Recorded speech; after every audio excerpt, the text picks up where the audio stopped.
All right, good evening, everybody. It is Monday, March 20th, 2017. This is the Personnel Committee. If we can start with the Pledge of Allegiance to the flag. I pledge allegiance to the flag of the United States of America and to the republic for which it stands, one nation, under God, indivisible, with liberty and justice for all.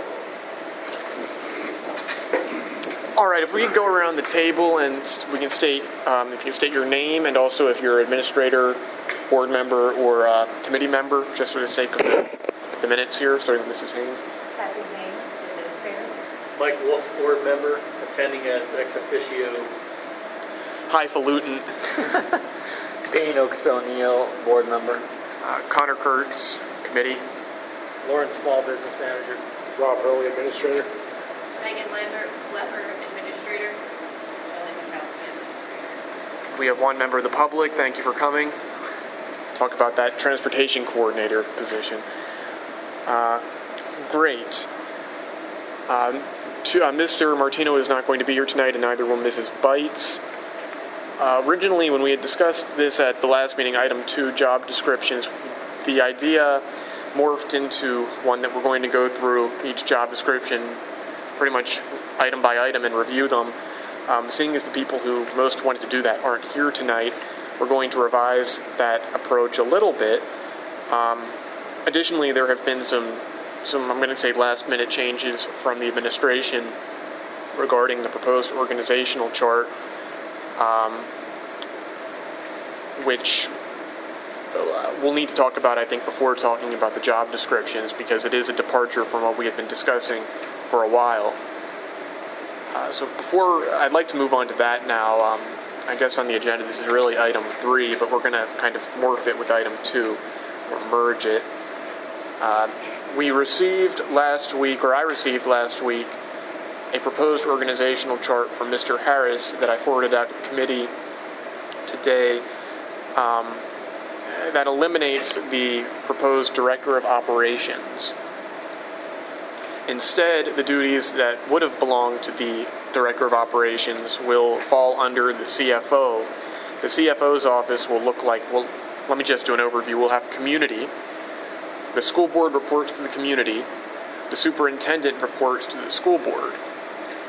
The chief financial officer reports to the superintendent and has 2 direct reports. Those direct reports are the business manager and also the director of buildings and grounds. The business manager has 1 direct report, and that is the transportation coordinator under Mr. Harris's proposed organizational chart. Now, we do have a new job description for the chief financial officer, or we have a job description for that position, and a revised job description for the business manager position, which will now be under the chief financial officer. We do not have a revised job description for the director of buildings and grounds. So I presume we're going to need a new job description there, unless that position is supposed to look like it does now, and that can't be the case because right now that position reports directly to the superintendent. So that's something that we're going to need from the administration. We do have a proposed job description for the transportation coordinator, which is a priority tonight. Everything else is the same as on the previous organizational chart, or proposed organizational chart, with the exception of the Director of Special Education is to become the Executive Director of Special Education. And there is a new job description there. After speaking or hearing from administrators tonight, I heard that this is somewhat new, this organizational chart. And unfortunately, Mr. Harris is not here tonight, but he did deputize Mr. Hurley and Mr. Small to talk about it and to speak on his behalf.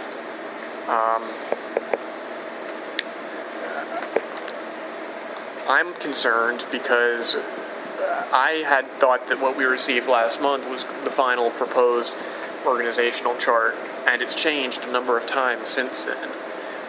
And my hope was that we could have something determined tonight that we could agree to, and that would be it. But what is to stop this from changing again next week? Maybe should be more of a rhetorical question, but it's really an honest question. I guess not the administration can answer it. It's really for Mr. Harris to answer. But when we asked for this chart, the charge given was design an administrative team that would best suit your needs. And Mr. Harris had indicated that he had that done pretty much. Ever since he got here, he's had a vision for how he wanted it, and he had it pretty much like a chart ready to go. But it's changed a few times here. And I would like to have something final from the administration soon. I would have liked to have had that by this meeting, but I guess we're going to try to aim for next meeting to have a chart, an organizational chart that is going to be the chart that the administration that's going to be their recommendation. So our plans again tonight were a little bit, they were altered by this, but Dane, do you have any comments regarding the new chart? Do you have any objections, or Mike even? So this, the one you just sent out today? Yes, with the Director of Buildings and Grounds beneath the Chief Financial Officer, and the Transportation Coordinator as a report to the Business Manager. I mean, I think, I think my fairly constant refrain in most matters like this, right, is that as a general rule, issues like this I want coming from Jim, right? I want to, like, I think like most of the rest of the board, I would, like you indicated, I want to see what his vision is, and if this is what he thinks best suits his needs, then I'm certainly willing to entertain that. All I want, like you, yeah. I understand your concerns at this point. It seems to be changing a lot. Right. But if we have reason to believe that this is it. this is the final iteration vision, of it. exactly, then Certainly Jim can speak for himself on these things, but I can at least add a little bit of color. Like in terms of the transportation coordinator, I think there's a real concern in regards to the number of hours that transportation will take, and the current fact that Casey's having to spend a lot of time around the company we've outsourced to in terms of getting out to the buildings. It's a matter of Jim listening to our staff and telling them what they're spending their time on, and then the continued conversations with Ron and the transportation, according to Ron, takes approximately 5 to 6 hours a day of his time, according to what Ron said. I don't know what your thoughts are on that. And just continued discussion around. That's Ron, who's very experienced, who knows Daniel Boone very well, knows the streets of Birdsboro very well. Someone new to that, it's probably going to take them a little more time than it takes Ron, who has that type of experience also. So I can speak to, that's where the origins of that is coming around. Casey's really having to spend a lot of time on some giving more supervision than he originally thought, at least, of our outsourcing group, and so that's taking a lot of his time. This transportation is I use the word high risk in that it is you're going to have problems with transportation no matter what, even when it's done really well. It's something if he doesn't have the time to devote that, I'm worried that it may not get done well. Some examples of things, and you can certainly speak to this better than I could, but when there are challenges, when a game gets rained out, when you have rain in the spring and you have a track meet gets canceled, a football meet, or not a football, a baseball and a softball game get canceled, and they're moved to the next day and this to the next day, they have to rearrange all of that transportation. Homeless kids, foster kids, all those things require coordination with other districts and are things that go beyond your typical routing, not to mention parents and stuff. And so I know that recommendation came from long conversations with Casey, as well as very frank conversations with Ron in terms of what his day looks like, and in terms of things, and the amount of time. It's probably not a full-time job, but it's concerning when you look at the number of hours Casey has to put in with the contractors. Okay. Well, this so has been that's where Jim's coming this from. This has been a topic that we have to resolve tonight, and it's come up in the Transportation Committee as well. How do we? And I'm glad that we now have a recommendation from the administration, and that is that it is going to have to be its own separate position. We can't tie that in with the director of operations. So that's the recommendation there, that we approve the transportation coordinator job. Now you say it's not really a full-time job. It doesn't say this. It says on the job description, salary to be determined, Act 93, but it doesn't say if it's full-time, part-time, like how, what's it going to be? All I can say is that from just casual conversations with Ron, you're looking at about 6 hours. Now, Ron, So it'll be a Ron has part-time experience. position. Ron has 10 years of experience Yeah. in that job. You're looking now at someone who has no experience in this job, most likely, that we're looking at. And so if that indeed does happen. Well- Ron does not spend, he doesn't spend his entire day, at least according to Right. him, on that stuff. So Well- that's what we'd be looking at. Dane, when do we need to get this on the board? When does this job need to be advertised? As soon as possible, I know, is the, Right, they need to get somebody. Gotta get the training identified and going. trained. okay, yeah, I want Kathleen? to add something here. The reason that I put the job description together for Okay. and I believe it's a full-time position because I've added other things in here, like updating and maintaining census data. Like there's the credit card, the gas receipts and all that stuff. Like, there's other things that this person could be doing to assist and take some, there is tax clerk that has a lot of work on her plate that we're, talking about capita, but there's things that we can shift around that even though there might be some downtime for her or him, depending on whoever takes the position, I don't know, maybe him or her. Yeah. Sorry about that. No, But it's fine. whoever takes that, we did actually build other things into this to make sure, stuff that they were doing prior. Is it fair to still call it the transportation coordinator then, or is it more coordinator, business office coordinator, or? Transportation coordinator in the business office. would be, you know what I mean? Primarily It's transportation. Okay, all right. That transportation coordinator is fine, but it's someone that's in the business office, so that's why you have performs duties and as assigned by whoever the report. And if you go to the last line on 14, it's the classic other Perform- duties as right. assigned. That could be district-wide, not necessarily within the business Doesn't office. need If there to be, was, yeah, exactly. if the superintendent or the superintendent's delegate, of course, the organizational chart very clearly indicates that the transportation coordinator responds to the business manager. So the business manager, if you read that job description, is in charge of the overall business office function. There could be other duties that, between the business manager and the superintendent, could be covered throughout the district. Okay. Item 12, if we can just change the word liaison to liaise with public for transportation requests. Sorry, I'm just looking at me here. English wasn't my first, sorry. No, I figured it would bother me if I didn't say something, so I had to say it. No, it's okay. Well, in terms of if this needs to be approved as soon as possible, and I believe this, in terms of positions that were on the committee of the whole agenda, it was not this position. It was the director of operations. It was on the. It was calendar. it was on there. Yeah. Both were. Okay. Operations And and this this, were both okay. on the CAL for that purpose, so that your committee then could make recommendations. Right. So that we could vote Next meeting. next meeting. Well, I think we're going to need to know then. So it is full time. What that salary is going to be. That's executive session. That's what we need to discuss now, or Executive session. executive session. Okay. Well, I couldn't hear what the question was, salary? Is that what Yeah, you're- salary and. Mr. Small, what's your feeling on this? You've been, Well, you've been at this a while. What's your comfort factor versus one versus the other? As far as the position-wise, in light of everything that, let me back up. I was all right last October when the director of operations was first introduced to me.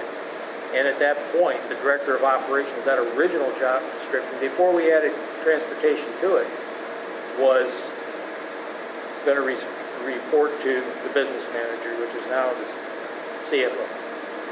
So from that standpoint, nothing's changed. That line of command, so to speak, because originally it was coordinator of contracted services and then became director of operations, but it always moved from the superintendent over to business manager or CFO. Moving forward, where are we, 9 months into the first year of an outsourcing contract, the issues that have surfaced there, this right now is probably your best option for a lot of reasons. Moving forward, there could be adjustments made 1-2 years. You got a 5-year transportation contract that you've approved. You've got to get moving.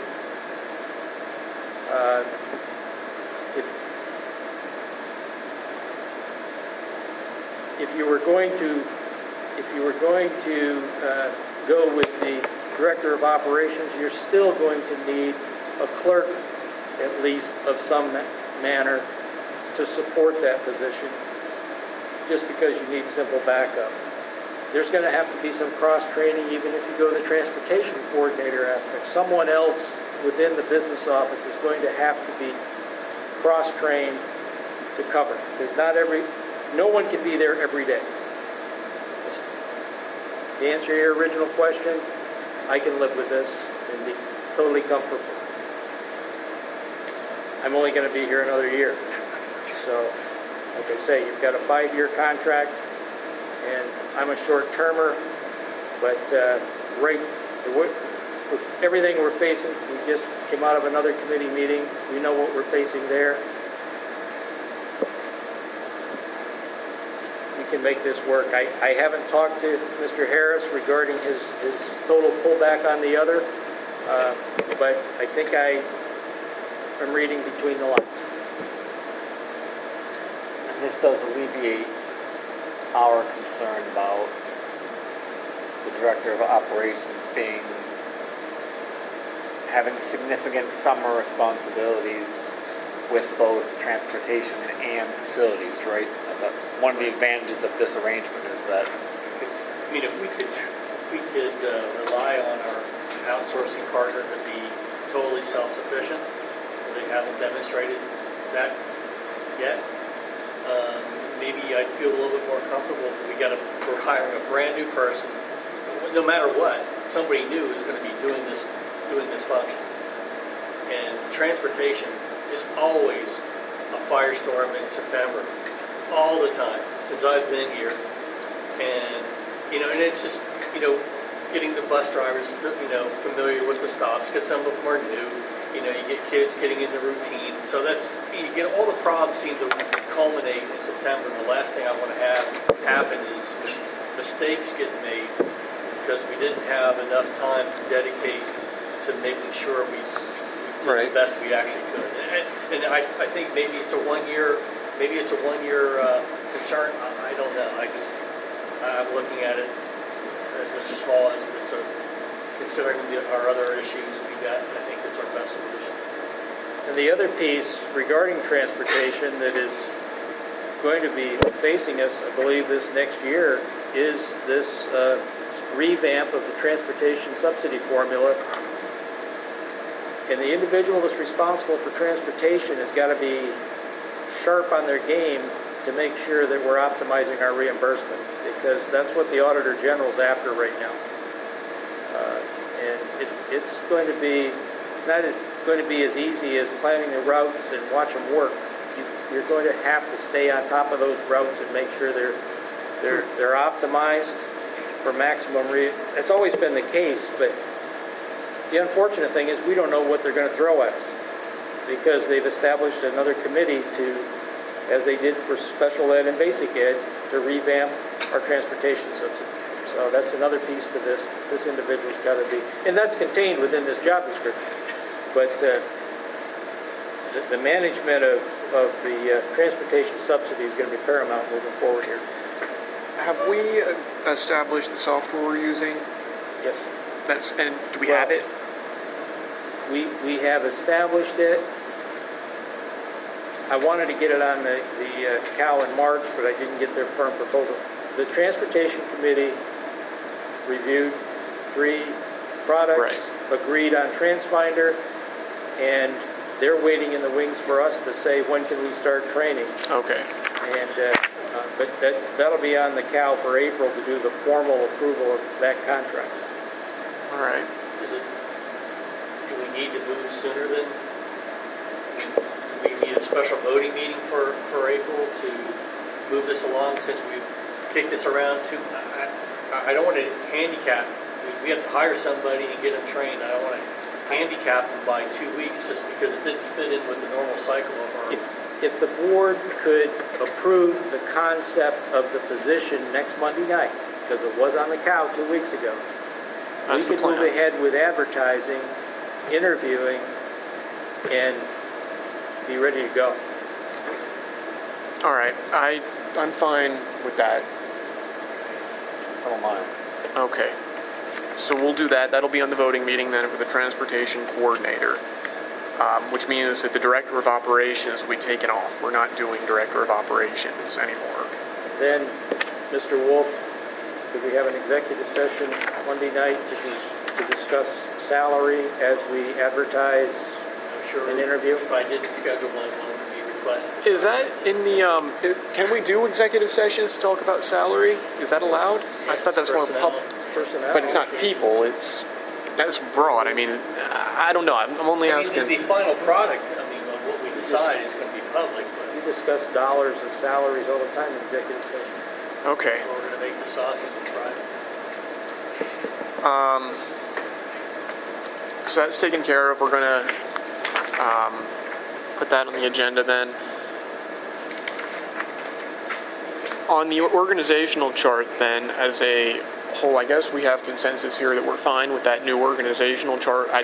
Speaking personally here, I hope that this will be the final version that we see.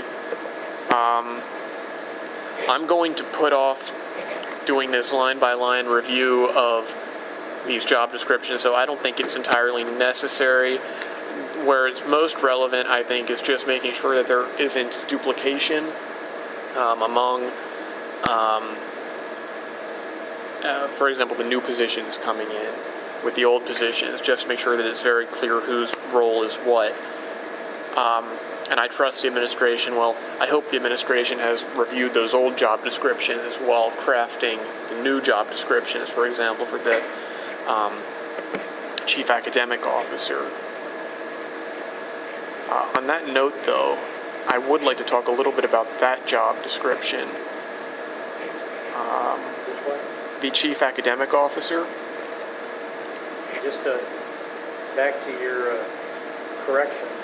Page 2 of the CFO, at the top should say CFO continued, not business manager. That probably was a cut and paste of the old business manager.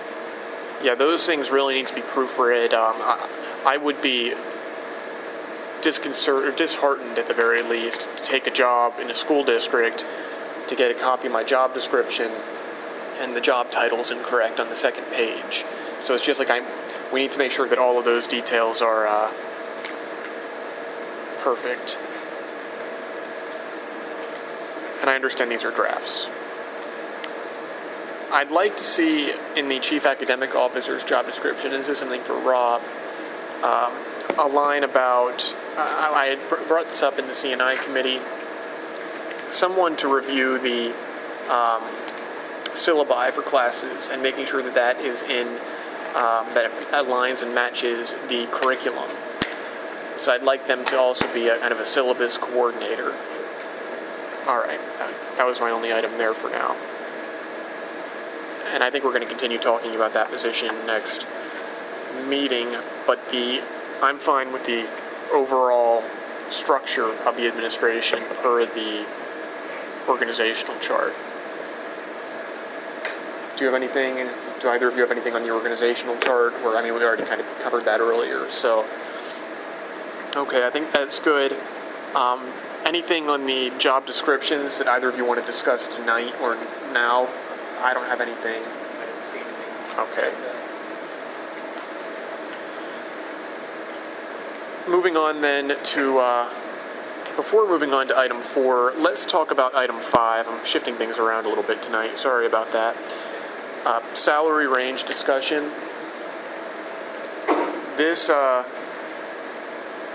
was something that was brought up bless you, many months ago, probably many years ago by Rich, just asking what is the amount that we're going to cap the administrative salaries at. There should be a range so everybody knows, hey, I've got this job and this is what I can expect to make at the high end. Mr. Harris has given his stamp of approval to a list of ranges.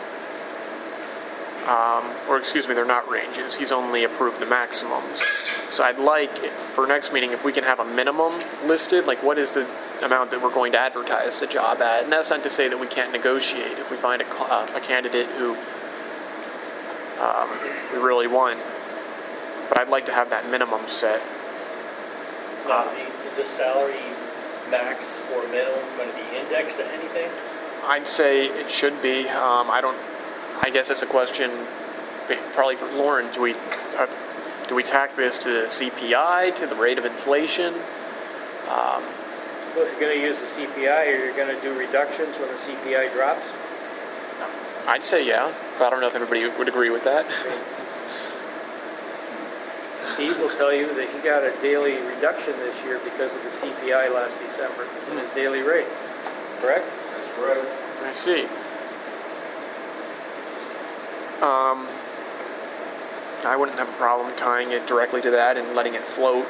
I don't know how that would resonate, though, in the administration, like seeing that, oh, the max I can get is 160. Well, no, because then you'd have... It wasn't a suggestion. Right. It was a question. Yeah. I can see like I said, I don't have a problem with that personally, but I can understand some people having an issue with that. You're creating a range, a minimum and a maximum, and that'll be dependent on the individual, the experience level, whatever other factors. So, whether the top or the bottom, whether it shifts, a 1/4% or half, what that isn't, it really won't affect somebody unless they're at the very top. They're here like 20 years, and they're at the very top of that limit. So, we work with bands where I work too, where we have a band, and if you get a salary of just say your 3% raise, you get 3% if you're at the lower end, you get 2.5% if you're in the middle, and you get 1% if you start approaching the top. Just so, Yeah. but if you're, my point is to have those, eventually those have to move, or you're going to be uncompetitive with those ranges, and somebody's going to have to reset them manually at some point. Yeah. And Mr. Wolf's point is well taken. You need to have your maximum high enough that you've got wiggle room in between to work with change of personnel as it relates to degree certification, years of experience, prior experience, much like a teacher coming into the district. We've had that discussion. You need those guidelines in place. It's not as simple as saying minimum and maximum, done. You've got to have a broad enough band that you can work within. And I'd say within that, though, I think you need to have a step, too. Not a step like the teacher's contract necessarily, but I wouldn't want somebody who comes in at, there should be almost like if you're here for a year, the expectation is that you're going to move up. Or maybe make it performance-based, I don't know. But I wouldn't want to have let's say, for example, a middle school principal who, minimum end, they're hired at $85,000 and the max is $110,000, and they've had 5 years in there at $85,000 and they're wondering, when am I going to get a bump? There should be some type of... The salary discussion that we have, Act coming 93. up very soon, Yeah. On, how, where the money goes and how it's apportioned based on performance. Okay. If they're not a good performer, they're going to languish toward the bottom because their salary won't be increased, and those who are excel will obviously get more of whatever that amount is that we established. They will grow. I want to say here, just for the sake of the record and the folks who may not have the proposed list here, proposed maximums, I'm only going to list the maximums because, again, we don't have the minimums, but for superintendent, $160,000, assistant to the superintendent, $123,000, chief financial officer, $123,000, chief academic officer, $115,000, high school principal, $115,000, assistant high school principal, $95,000, middle school principal, $110,000, assistant middle school principal, $95,000, Elementary principal, 110,000. Executive director of special education, 110,000. Chief technology officer, 90,000. Business manager, 85,000. Director of operations, we're no longer doing that, but that was listed at 85,000. Athletics director or athletic director, 73,000, and athletic trainer, 63,000. The only question I had here, looking at the chiefs, chief financial officer, 123,000, assistant to the superintendent, 123,000, chief academic officer, 115,000, which is the same as the high school principal. Why would that not be in line with their peers, the assistant to the superintendent and the chief financial officer? Yeah, I have the same question. Bob, do you have a sense, obviously you're one of them, in the current structure, is it, if you had the chief academic officer role, do you think the expectation would be that you would make more than a building principal? Like, do you think that's a reasonable Yeah, if money's- expectation? I mean, yeah, you would consider that person Right. having more responsibility. Right, okay. Yeah, so, yeah, generally, you would, people who are higher up tend to have more responsibility. Right. So I think it needs to look like that, like the organizational chart. It needs to be set up that way, and for the most part it is, but that was just one example, or at least one position where it struck me as not. You're on par with one of the folks who are below you on that chart. Right. So, are you fine bumping that up to 123? Because that's what I think is right. Where did 123 come from? I I mean, I understand that one of the board members created this I It don't was know a if it was arbitrarily or not, but- 7.5% increase, I heard from, or that's what it said in the document that was distributed by Mr. Martino, a 7.5% from increase principal to the. from what we're at now. I think the max salaries people are at now, I think. Now Mr. Harris had emailed me saying that this was his recommendation, mirroring that of Mr. Martino. I just think the 123 is a weird number. I think so too. I mean, But I don't like rounding up to what, 5, I mean, 123, but no, I understand that too, but I just don't. I'm trying. Once again, perhaps it would help if someone who has some experience would be comfortable commenting on this. But Rob, do you have a sense of what an appropriate monetary distinction would be between the principals and the level above them? Like, I think the best way to look at that is to look at surrounding districts and in terms of what their salaries are and what their and of their people in those positions. That'll give you the best accurate approach in terms of what the salaries are and then what the difference is between the different levels. and I guess that's. I guess that does make sense, right? In the sense that if we were going to lose one of those people, in all likelihood, it would be to one of the most neighboring districts, right? And it's the same approach we did when we tried to up our reimbursement for subs to be Right. more competitive. and presumably, people would, if our people left, they would go to a neighboring district because they live nearby. So rather than move, and so if there's a significant difference between what our people at that level, right, which is below superintendent but above principal, gets, then they might. The bigger that difference is here and elsewhere, the more incentive they have to look elsewhere. Right. So. and that's something that Jim had mentioned, I think is worth saying here too. Some folks, some staff and staff we may really want to retain may see this chart and think, you know what, it's not worth staying in Daniel Boone if they're going to cap my salary at $115,000 or $123,000 or whatever. But on the other hand, if we're not willing to go above this really anyway, I think it's fair that we let people know that up front. But that was just something that Jim had mentioned I thought worth repeating in this meeting. In terms of the specific numbers, perhaps that's something that we could ask Rob or Jim to look into more, or Lauren or somebody in your office,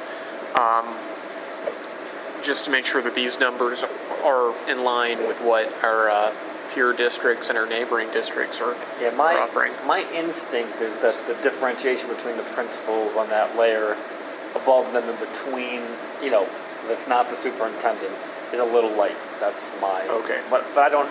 You don't know. I'm not speaking from having done any digging. That's just my instinct. Yeah, so if you could please look into that and also get us some minimums for all of those positions so we can truly have a range. Anything else in the salary range discussion? Okay, moving on then to item 4, staff survey discussion. This is something that, again, I had really compiled today. I received the file from Mr. Harris this morning at around 10 a.m. and I tried to convert it into some charts that made sense to me because I didn't like how the default displayed. I didn't personally have enough time to digest all of the information. I mainly just put it into a spreadsheet that will allow me to digest it at some point. But I would like to discuss this more in depth at a later date, specifically some of the areas where I think we can improve. And there are some areas where we scored very highly. Teachers rated themselves as Right. there's the highest scores I saw. That was it. They Yeah. did. Yes, they did. I mean, I mentioned it to you, Mr. Kurtz, that it's somewhat disappointing that we had so few, and I understand, you know, you can tell somebody it's totally anonymous, but, depending on someone's frame of mind or their level of paranoia, they may not wish to take part in it, but, I mean, you can't tell what you're going to change unless you get some adequate feedback.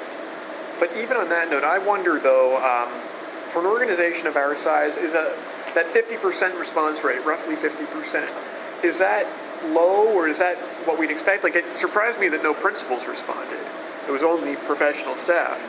That surprised me a lot. It was anonymous, and if you put names to it, certainly you would get a lot more responses, but because you pester people about it, because you can't follow up with people, that's what happens. And that conceivably that explains the lack of principal response to, in just in the sense that it's a much smaller pool. It wasn't sent to us. Oh, well, that's annoying. I'm like, That's no excuse. Yeah, exactly. Well, there's a Come on category- now, Megan. You have to do better than that. There's a Megan. Come choice on here. Are you a principal? Check this box. And we're not sending it. That's all right. service. Well, maybe this is a bigger. Survey before today. Well, I think Mr. Wolf had a question for me over email. If this was just like the first time doing this or a benchmark. And I had expressed a few meetings ago to Mr. Harris that, I mean, there are some questions that I would have liked to have asked or included on this survey had I known it was being done. And I'm sure there are other board members who have questions too that maybe are worth considering. But I think it would be good to have an annual survey almost where we can track how we're improving in different areas. And I jumped to this part where, does the teachers feel that there's a collaborative environment? And it seemed like we were kind of, below. I don't recall I was adding up the agree or strongly disagree. You didn't look at my charts? Right, and that looks like Charts are helpful. at least the perception on their part is that looks like an opportunity for improvement. It's Yes. like, so there is some good things, like just skimming through it that you could glean off of that. That's pretty good. And that was something that I had brought up in the C&I committee meeting, specifically about teachers' roles in curriculum. And I had this idea, and I'll bring it up here again for the sake of mainly you, Mr. Wolf, that we could have some type of committee, like a subcommittee of the C&I committee, that would just pretty much be open to teachers and committee members and board members if they wanted to come, and or we could just talk about ideas generally. It wouldn't be a focus group necessarily or a task force where the end is already determined. Rather, it would just be an opportunity to come and we can have a free flow of ideas. Mr. Ocas-O'Neill brought up the point that isn't that pretty much what the C&I committee is already? And I thought that was valid, and the point made was that nobody shows up to these meetings to interact with us, and the solution that we came up with is that perhaps an email could go out to the staff that, hey, we're going to now set aside at C&I committee meetings 15 minutes at the end of each meeting if staff want to show up and bring up any topic related to curriculum and instruction, then this would be an opportunity for them to do so. So maybe that will help with the... In the spirit of being, anonymous, maybe you get some more, submit their questions or their comments or points Yeah. somehow. Do we have an online, like an anonymous suggestion box on the intranet? I guess you wouldn't know, yeah. All possibilities we can do Well, let's do that. And maybe we can even offer a demonstration for those who are very paranoid, how this is what it looks like when your response comes in. There's no identifying information. I don't know, but on that note, though, we can't cater to the paranoid. If they're working in a district where they don't feel like they're... And I'm inclined, I mean, why would there theoretically the need for anonymity, right, is fear of retribution? Why would there be any retribution for suggesting an idea that, like, if we don't want to do it, we just won't do it. Well, there'd be no need to have any retribution. We'll just say no if we don't like your idea. And when we have our discussions with Amy and Austin, I refer to it as the beaten dog syndrome. Yeah. Okay, and that's just prevalent throughout the the people that I speak with. They feel they speak up, they're going to be. Well, and it's not just staff, it's also members of the community. I've heard that so many times. Well, if I come, they're going to target either my child or me. And it's disappointing because a lot of people shy away from getting involved for those reasons. Maybe it's just an excuse, I don't know. But I think that could be at least one little way that we can try to bridge that gap. And if we're offering, hey, they have a free, you don't have to be a resident even at that point to come. If we're going to set aside 15 minutes where you can interact with the committee. And Right, if we like an idea, we can talk about it. People want more time, then we can put them on the agenda Right. and give them more time, right? It's not Absolutely. like we're capping it at 15 minutes if it's not in advance. If Yeah. we don't know about it in and advance, I think right? I'm going to say, like, the idea is that I can send out an email, and we'll talk about this, I guess, offline. If people have an idea they want on the agenda, we can even put it on the agenda. It's just kind of an open floor, I guess, for that last 15 minutes. If people show up. If they don't show up, then we're going to keep doing what we normally do. But Let me. Yeah, go I have ahead. one question. One thing I want to point out about this survey. I don't know how many of you have the survey in front of you, but we got the survey responses by school. Do any of you know how many teachers there are left in Birdsboro? Because I'm trying to determine whether this is a really low response rate or if there's just that few teachers. So I had to pull the exact, I don't want to speculate on the exact number without having it in front of me. Probably like- Not Probably many. like 10 sections there, Yeah, there's not 5 many. of each, 5 of 4. all right, so 4 is fairly And your in line. special areas could be classifying themselves in either Birdsboro or Monocacy, so depending, like, because they teach part of the day there, Right, part of the right. so Yep. depends how the teachers self-classify themselves. Right. Well, I think this gives the administration and the board a good place, at least a starting point to look at some different areas. Like one of the areas where there was a lot of disagreement was special ed. So I think we need to review the comments there and look at the results. And we talked about this in the C&I committee, how there needs to be more discussion, I think, about special ed.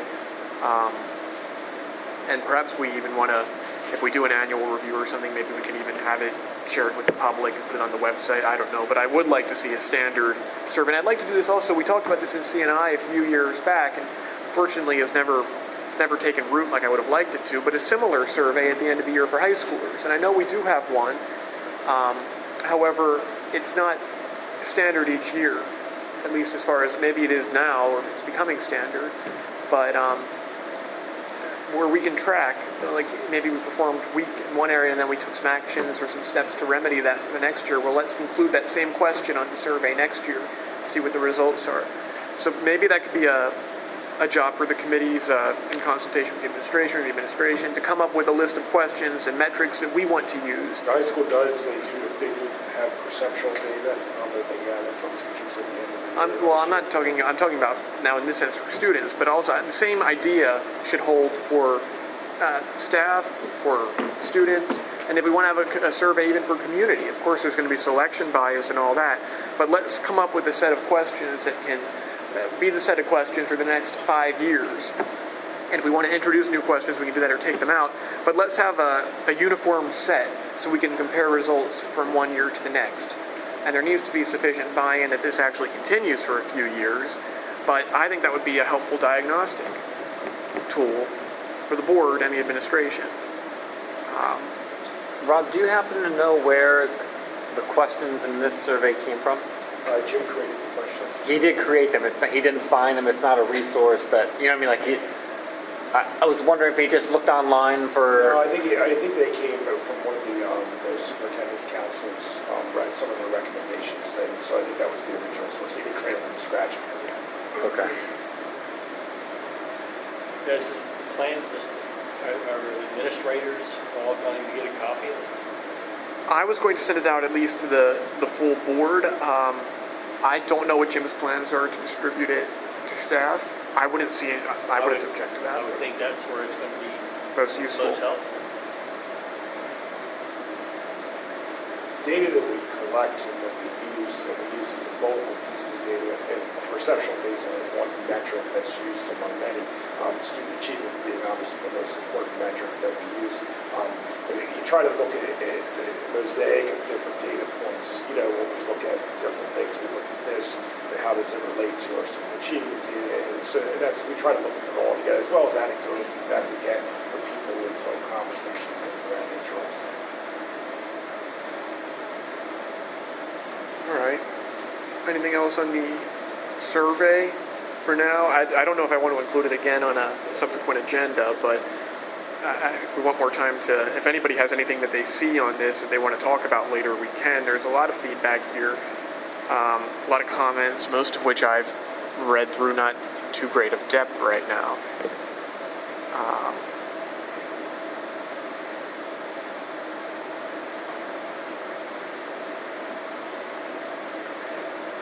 All right.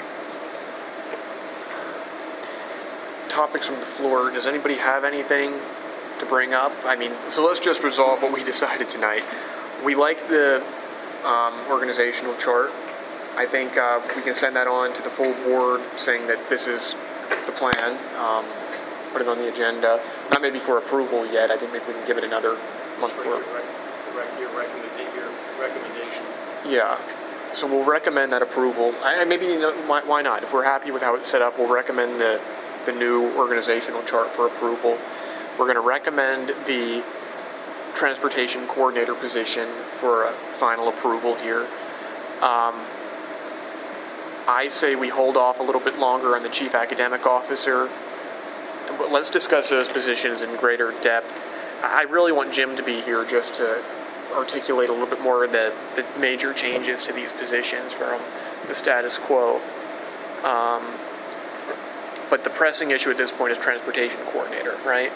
Okay, so we'll get that squared away. And then for next meeting, we're going to have the salary figures, and we'll talk a little bit more about these specific jobs. Additionally, next meeting, finally, Mr. Harris this morning, 10 hours ago, finished the recommendation of the job descriptions that we should abolish. And there's a good number of them here. So it's available to the folks who have the link on the committee I sent out a while back. We'll get a list of job descriptions that are vacant and have been vacant for a while, and we'll have those on the agenda to formally abolish.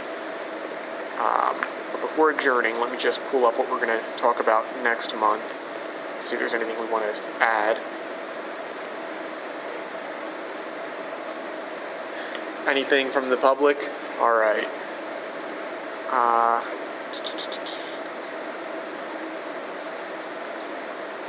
Next month, I'd like to have a discussion on our hiring procedures. I have some comments there from having looked into some things myself on the website and other places. I had originally under this committee's purview the idea of looking through the employee handbooks and seeing how, just kind of getting the familiarity with that, because that's something I don't think anybody has done before, or at least any committee has looked into before. I'm not saying to make changes or suggestions, but just to be familiar with it. Naturally, some questions might arise.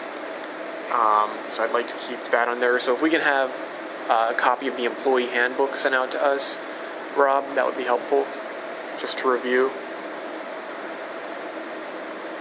And then that's about it. All right, anything else for the good of the order? All right, meeting adjourned at 8:01. Thank you, everybody.